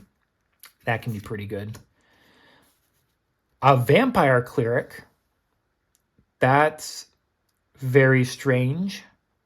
I don't remember vampires being in Lorwyn. Kirill, attentive first year. So I don't know if this might be some sort of Strixhaven crossover. 1 and double red-white hybrid for a 3/3 legendary vampire cleric. Tap 2 untapped creatures you control. Copy target triggered ability you control. You may choose new targets for the copy. Activate only once each turn. That is also just really, really good. This is like the... there's a red-green like auntie card from Lorwyn that was like 6 mana. It was like 4 and double red, double green. I think that's what it was. I'm going to have it somewhere on the screen here. But I can't remember if it was copy targeting instant or sorcery. But this one here, it's copying a triggered ability. Like, that's cool. I like this. Kirill hated beating a pawn in Morkan's game. If Dawn Glove was as potent as she suggested, it should be preserved, not used to tip the balance of power. Okay. Doesn't really say why there's a vampire here, but I dig. This is a cool card there. I'm glad to get that one there. Next up, we're going to get another Chronicle of Victory. Okay, so we're going to get another one of these here, bringing our count up to 8. So unfortunate that we got another one there, but it's like that White Lotus tile where we got the same one twice. So we got both versions of it. Obviously, I like this one better because it has a lot more Phyrexian symbolism in it. Let's see here. So, yep, that's their final one there. We've got a little bit of a Rain-Slicked Copse there, so maybe some sort of new land. And our final card of the pack is going to be... It did it again. Like, I don't know if this is on purpose because it's like twice in the same box. Like double Kirill here. and then we got double Lava Leaper there. Don't get me wrong, Kirill's really cool, and I can put him in multiple stuff. This is just weird. Okay, so now that we've weird one out of the way, let's rub this for luck. Penultimate pack, only 2 left. Let's hope we can get some cool stuff in these last 2. Wary Farmer, 1 and double green-white hybrid for a 3/3 Kithkin Citizen. Beginning of your end step, if another creature ETB'd under your control, you surveil 1. Okay, not too shabby. River Guard's Reflexes, 1 and a white, instant, target creature gets +2/+2, gains first strike until end turn, untap it. Okay. Silvergill Peddler, 2 and a blue, 2/3 Merfolk Citizen. When this creature becomes tapped, draw a card, then discard a card. Again, another good one here for Crew, Station, and Mount. So remember that one there. Great Forest Druid, 1 and a green for an 0/4 Treefolk Druid that can tap for 1 mana of any color. Good for our Toughness Matters deck. Tweeze, 2 and a red for an instant. Deals 3 damage to any target. You may discard a card if you draw a card. Okay. Encumbered Regery, 1 and a white for a 5/4 Merfolk Soldier. Enters with 3 -1/-1s on it. When this becomes tapped, well, it has a -1/-1 on it. You remove a -1/-1 on it. Okay, so just slowly can become up to its 5/4 over time there. Okay, yeah, maybe. Nameless Inversion. Now, this is a reprint, as we did see this just recently in the Morathon Everyone's Invited deck. 1 and a black, kindred instant, shapeshifter with changeling. Target creature gets +3/-3 and loses all creature types until end of turn. So you can get rid of something there, or you can make one thing really, really big. Prisma Basher, 4 and double green for a 6/6 elemental with trample. Vivid, when this ETBs, up to X target creatures you control get +X/+X until end of turn, where X is the number of colors among permanents you control. So you can give a whole lot of stuff, a whole lot of extra power and toughness if you got multiple colors. Good old reprint here, a Spell Snare, 1 blue for an instant that counters target spell with mana value 2. You know, just a lot of good stuff there that you want to be playing out. Has that 2 mana value, so trying to get rid of it there is good. And our Swamp during Lorwyn, in the Lorwyn, so not Shadowmoor there. Nice and a lot more bright there, you know, can see a lot more of the hovels that are going on. And it looks like all of the water goes into the swamps here from wherever the merfolk are for whatever reason. Good to get more of the lands there. Hopefully we'll be able to finish it off maybe in the second box. Starting off our rares with a Bristlebane Battler, 1 and a green for a 6/6 Kithkin Warrior with Trample Ward 2, enters with 5 -1/-1 counters on it. Whenever another creature you control ETBs, while this has a -1/-1 on it, remove a -1/-1. So you can get this up really big if you have a lot of stuff enter quickly there, but I guess the big thing is, once it's all gone, it's just a 6/6 Trample and Ward 2. So it doesn't have any other special things that it does. Oh, there we go. We're getting one of these cool new commanders from the decks there. And it's what happens with the Reaper King. He is the Reaper King no more. 2 or black hybrid, 2 or red hybrid, 2 or green hybrid. So he's also lost a couple of colors. For a 3/3 legendary artifact creature Scarecrow, when it ETBs, you put a -1/-1 counter on up to 2 target creatures. Whenever a creature an opponent controls with a -1/-1 counter on it dies, you may put that card onto the battlefield under your control. Do this only once each turn. Okay, this is really, really good. That's the Off-Nabbed Goat, the Village Pillagers. Yeah, all of these are in it there. You know, you're putting a bunch of the -1/-1 counters around, and you can use this one to steal their stuff. Yeah, that's nasty. That's oh boy, that's mean. I dig it. Oh boy. Well, we're tripling up on Rhyme-Fire Torque, so that feels kind of bad. I would have much preferred this being a duplicate of something else, but you know, we're going to take it, but this is not what we're looking for. And we're doubling up on High Perfect Morkant again, so we got the Reaper King, and we've got this Bristlebane Battler who's not great, but we've duplicated up twice, and we've only got one other thing in here. We've got an Elemental and an Omnath Elemental. Oh, this one's from the Commander deck there. So that's why I was like, why is there an Omnath copy here? And final card of the pack. Hopefully it's something new. Well, it's another copy of Bristlebane Battler. So, unfortunately, in this pack, other than the Reaper King, everything was a duplicate. High Perfect Morkant, already got that one. Rhyme-Fire Torque, we've already gotten that one twice. And it's like, oh, this Bristlebane Battler, we got it twice in the same one. Sure, different artworks, but it's just like... something's off with those ones there. We've gotten a whole lot of good ones there, so hopefully... Penultimate one wasn't doing super hot there. I don't think that these are going to be all that great. High Perfect Morkant is cool there, and Rhyme-Fire Torque there. You know, I think that it can be used with a whole lot of the kindred decks there that use blue. Hopefully this last one will give us a little bit of extra luck here. I would really like the kind of like the super guys that are now in charge of Lorwyn and Shadowmoor. I don't think we're going to get them there, but that's kind of like the one that I really want. Eldraine, 2 and a red, 2/2, Goblin Warlock. When it ETBs, create a 1/1 black and red Goblin creature token. Gravelgill Scoundrel, 1 and a blue, 1/3, Merfolk Rogue with Vigilance. When it attacks, you may tap another untapped creature you control. If you do, this creature can't be blocked. Okay.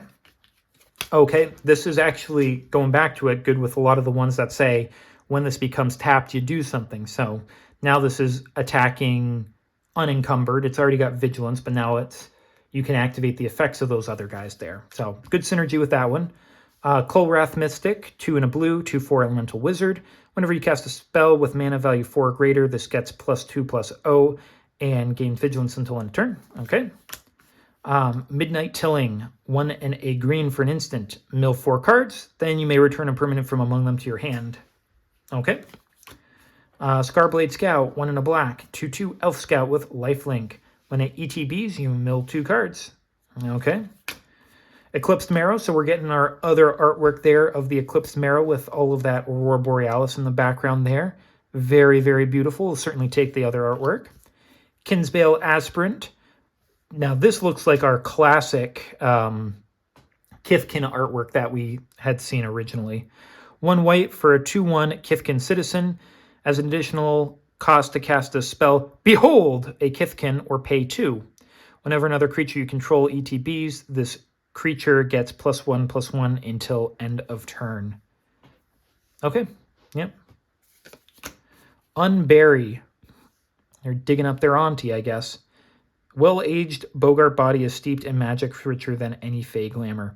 1 and a black for an instant. Choose 1. Return target creature card from your graveyard to your hand, or return 2 target creature cards that share a creature type from your graveyard to your hand. Okay. Get 2 things back for 2 mana. Not that bad. Kithkeeper. 6 and a white for a 3/3 elemental with Vivid. It's a butterfly, but it doesn't have flying. That's weird. Vivid. When this creature ETBs, create X 1/1 green and white Kithkin creature tokens, where X is the number of colors among permanents you control, so you get a lot of creatures. Tap 3 untapped creatures you control. This gets +3/+0 until end of turn and gains flying.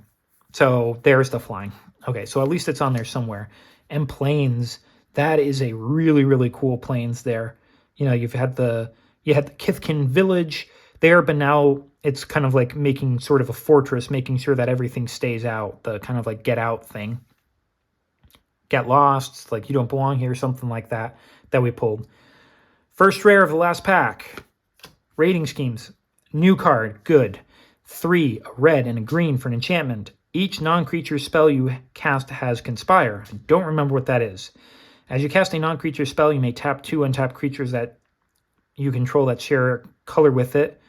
When you do, copy it, and you may choose new targets for the copy. A copy of a permanent spell becomes a token.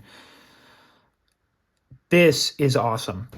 So the creature that you probably saw me pull up before was probably this Auntie Wart, because this is the effect that it had. Auntie Wart had Conspire, or like it gave your stuff. So now it's giving all of the non-creature spells Conspire that you cast. It's so cool. It's so cool to be just like, yeah, I'm going to copy this by just tapping 2 things. And the thing is, yeah, it's so cool. I like this so much there. I'm glad that they have this. I might put this into my duplicating deck. And then we're not completing out the set there. We've got our blue, we've got our red, we've got our white, no black on this here, but we've got our green for our Jubilation. 5 and a green for a 5/5 elemental incarnation with when it ETBs, creatures you control get +2/+2 and gain trample until end of turn. So a little bit of like a mini Craterhoof Behemoth effect there. Encore 7 and double green. Okay, we'll certainly take that. Yes.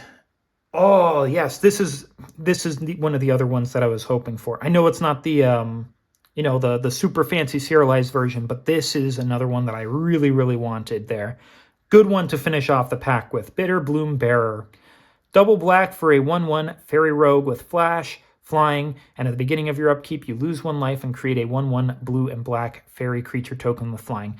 Now, the original Bitter Blossom only created a 1/1 black fairy creature token with flying, so now this one's creating a blue one there.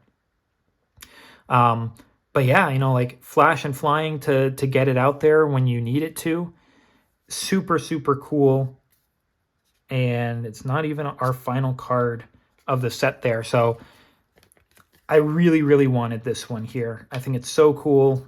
I want to make a really nice fairy deck there. So having that is going to make it all the better. Okay. Oh, and we got an Oko. This is a stacked one here. We got alternate art, bitter bloom bearer. We got rating schemes for my Auntie Wart. Now we're getting an Oko Lorwyn Liege. 2 and a blue for a legendary Oko Planeswalker with 3 loyalty. At the beginning of your first main phase, you may pay green if you do transform Oko. You can give them 2 loyalty, and up to 1 target creature gains all creature types. Okay. Up 1, target creature gets -2/-0 until end of turn. And the backside here, which you cannot play, but Oko, Shadowmoor Scion.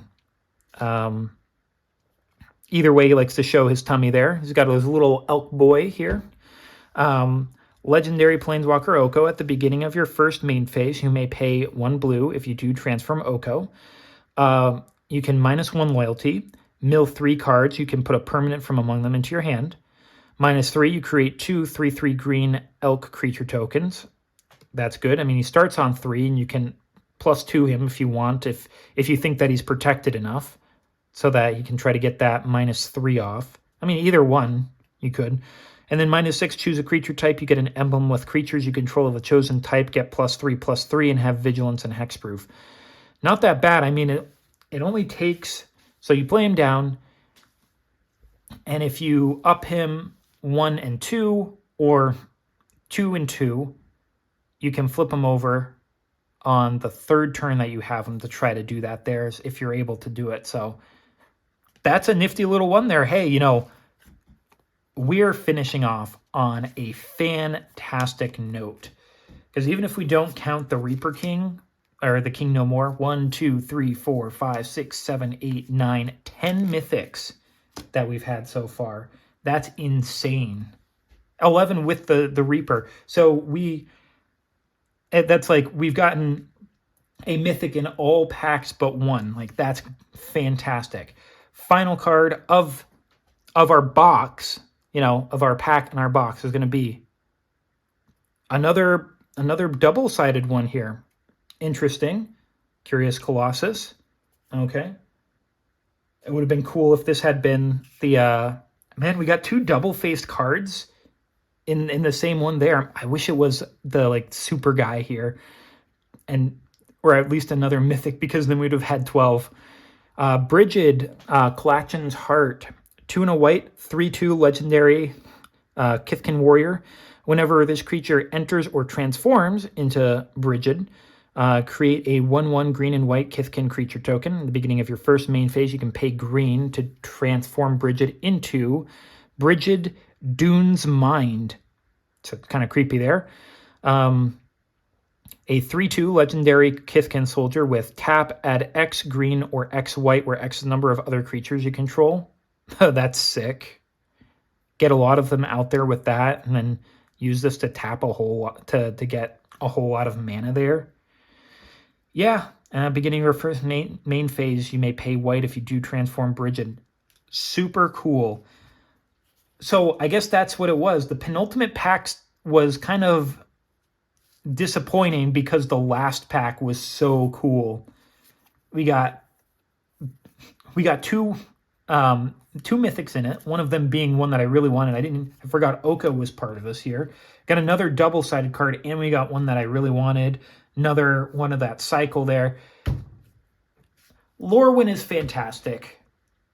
I love that we're coming back to Lorwyn. You know, I'm glad that we're going back to Strixhaven, but I'm so glad we're coming back to Lorwyn, one of my favorite planes of all time here. I've got another box. You know, who knows? I might love this set so much that I might get another collector's box even. I don't know. We'll have to see how things go, but this was amazing here. I mean, we only got 2 of these lands here, but they go perfectly in my Grixis deck there, and blue-red is my absolute favorite color combination there for 2 colors, so I'm thrilled with all of this.